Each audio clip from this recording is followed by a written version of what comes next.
Assalamu alaikum. I'm Bakhtawa, your English teacher for class 4. We are doing online classes because of coronavirus so that you can stay at your home and still study. Today our topic of grammar is past continuous tense, page number 38 and 40. Today we are going to learn how do we structure English grammar sentence when we are talking something that's regarding past continuous tense.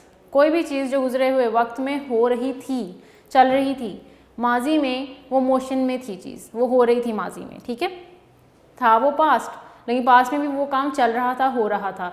तो जब हम इस तरह के किसी sentence की बात करते हैं, जब हम ऐसा कोई टेंस बनाते हैं तो हमने उसमें क्या करना है, सब्जेक्ट, इसके अंदर वॉज वर्ड का इस्तेमाल होता है, हमेशा पास्ट में आप वॉज वर्ड का इस्तेमाल करते हैं। लेकिन अगर आप कॉन्टीन्यूटी शो कर रहे हैं, पास्ट टेंस में आप कोई हरकत शो कर रहे हैं कि कोई काम था वो हो रहा था, तो आप वर्ब की फर्स्ट फॉर्म के साथ आईएनजी ऐड करेंगे। हम आईएनजी क्यों ऐड करते हैं? हम इसलिए आईएनजी ऐड करते हैं फॉर द फैक्ट कि ये एक्टिविटी शो करता है, ये एक्शन शो करता है, ये मोशन मूवमेंट शो करता है, ठीक है।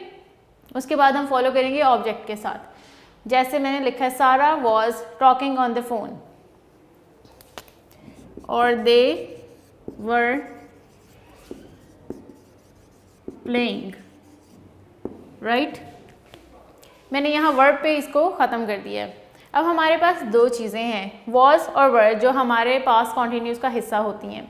हर पास्ट टेंस का हिस्सा वॉज वर्ड होते हैं, लेकिन अगर कॉन्टीन्यूटी शो होती है तो वर्ब की फर्स्ट फॉर्म के साथ आईएनजी की एडिशन ऐड होती है।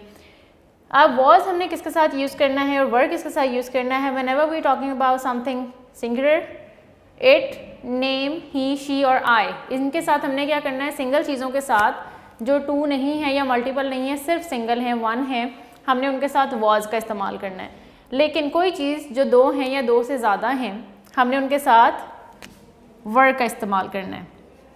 प्लूरल नाउन के साथ, दे के साथ, वी के साथ हम वर्ड इस्तेमाल करेंगे। जैसे यहाँ पे आप देखें, मैंने लिखा है सारा, she was a singular noun, तो इस वजह से मैंने यहाँ वॉज का इस्तेमाल किया है। यहाँ मैंने दे के साथ वर्ड यूज़ किया है, क्यों? क्योंकि they is something plural, this is something two और मोर देन टू, ठीक है।